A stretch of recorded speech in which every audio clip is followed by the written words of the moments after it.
안녕하세요. 미국 주식하는 임gen입니다. 오늘 미국장 한번 보겠습니다. 구독과 좋아요 부탁해요.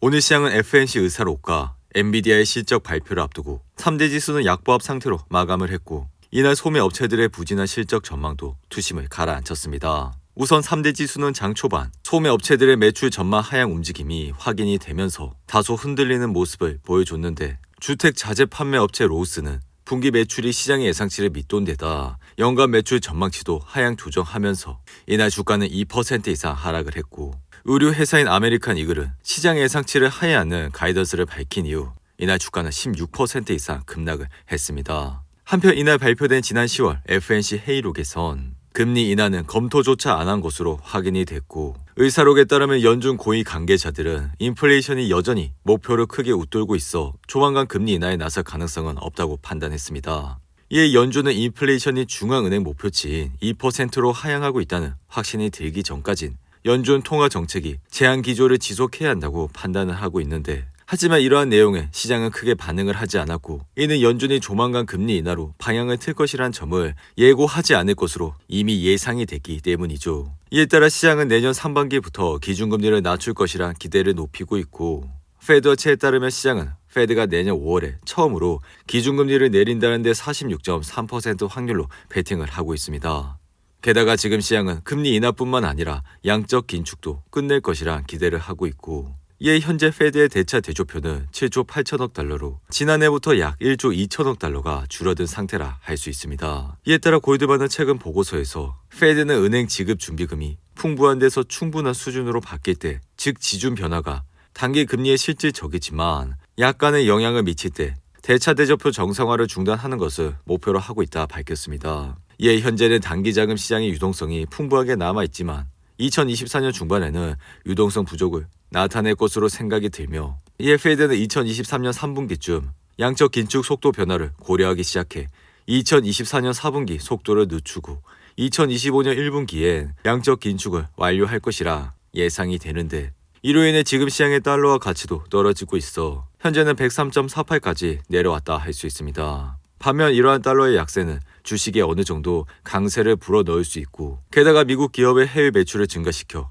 해외 각국의 경기 회복을 도울 수 있다 생각이 드는데, 그리고 이날은 장 마감 직후 엔비디아의 실적이 발표가 됐고, 엔비디아의 실적을 자세히 보시면 주당 순이익은 4.02달러로 시장의 예상치 3.37달러를 상회하는 모습을 나타냈고, 매출은 181억 2천만 달러로 시장의 예상치 161억 8천만 달러로 웃도는 수치를 기록했습니다. 이에 따라 인공지능 반도체 선두주자인 엔비디아는 시장의 예상치를 크게 상회하는 실적을 발표했는데, 그럼에도 불구하고 엔비디아의 주가는 현재 장외에서 1% 가까이 하락을 하고 있으며, 이 같은 이유는 이미 높은 실적에 대한 기대감이 주가에 반영이 되어 있기 때문이라 할 수 있죠. 그리고 향후 엔비디아는 대중 수출 제한의 영향도 고려를 해야 하며, 이 같은 영향이 단기적으로는 재무 성과에 큰 영향을 미치지 않겠지만 장기적으로는 일부 영향을 미칠 것이라 생각이 드는데, 하지만 엔비디아 이 같은 상승 추세는 이번 실적에서도 견고히 나타났고, 비록 현재는 장외에서 1% 가까이 하락을 하고는 있지만 엔비디아의 성장세는 현재 시장에서 여전히 독보적이라 할 수 있습니다. 그리고 이날 매그니피션트 7의 흐름을 보시면 대부분 혼조세로 마감을 했지만 테슬라는 이날 2.38% 상승으로 마감했습니다. 테슬라의 차트를 보시면 이날 상승으로 현재 주가는 241달러에서 흐름을 이어가고 있는데, 이날 테슬라의 주가가 상승을 하게 된 배경은 인도 현지의 공장을 설립하는 계획이 나왔기 때문이죠.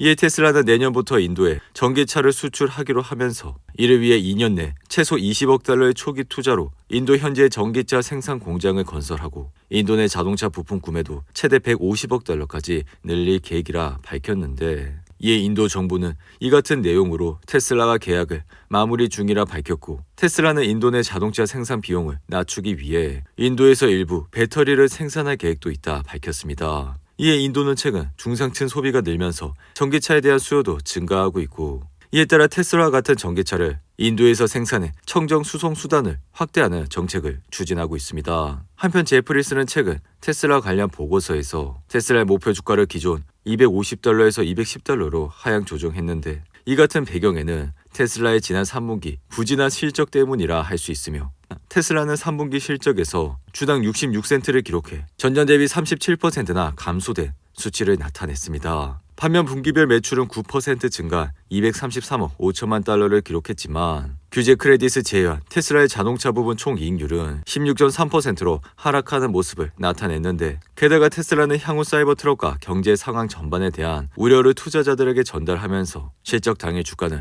9.3%나 하락하는 모습을 보여줬죠. 하지만 테슬라는 이달 말 사이버 트럭 배송을 앞두고 11월에만 거의 주가는 20% 가까이 상승을 하고 있다 할 수 있습니다. 이어 아마존의 주가는 이날 베조스가 아마존 주식을 일부 매각했다는 내용이 나오면서 흔들리는 모습을 보여줬는데, 베조스의 예상되는 매각 규모는 800만에서 1000만 주로 우리 돈으로 약 1조 3천억 원이 넘는 금액이라 할 수 있습니다. 이에 따라 아마존 주가 역시 이날 1.53% 떨어지면서 현재는 143달러에서 흐름을 이어가고 있고, 지난주에도 베조스는 약 2억 4천만 달러, 우리 돈 약 3,098억 규모의 아마존 주식을 처분했다 할 수 있는데, 하지만 이렇게 주식을 처분한 베조스는 이러한 금액을 비영리 단체에 기부한 것으로 알려졌죠. 이에 아마존의 주가는 이날 장중 2% 이상 떨어지면서 한때 141달러까지 떨어졌지만 장중 이것을 말아 올리면서 낙폭을 최소화하는 모습을 나타냈는데, 올해 초 83달러라는 저점을 찍은 아마존은 이후 분기 실적이 나올 때마다 시장 예상치를 뛰어넘으며 주가는 지속적인 상승을 보여 현재 주가까지 올라왔으며, 최근 3분기 실적에서도 시장 예상치를 웃도는 실적을 밝히면서 주가는 7% 가까이 급등을 한 바가 있습니다. 그리고 이날 S&P 500은 0.2% 하락하며 지수는 4,538선에서 흐름을 이어가고 있고, 나스닥 역시 이날 0.59% 하락하며 현재는 14,199선에서 흐름을 이어가고 있는데, 이에 따라 주식시장의 피어 앤 그리드 지수 역시 전날 대비 2포인트 상승해 이날은 64로 마감을 했고, 시장은 서서히 과열이 되고 있는 모습을 나타내고 있습니다. 그리고 이날 애플의 주가는 0.42% 하락해 현재는 190달러에서 흐름을 이어가고 있는데, 애플은 최근 중국 관련 이슈로 인해 주가는 지난 10월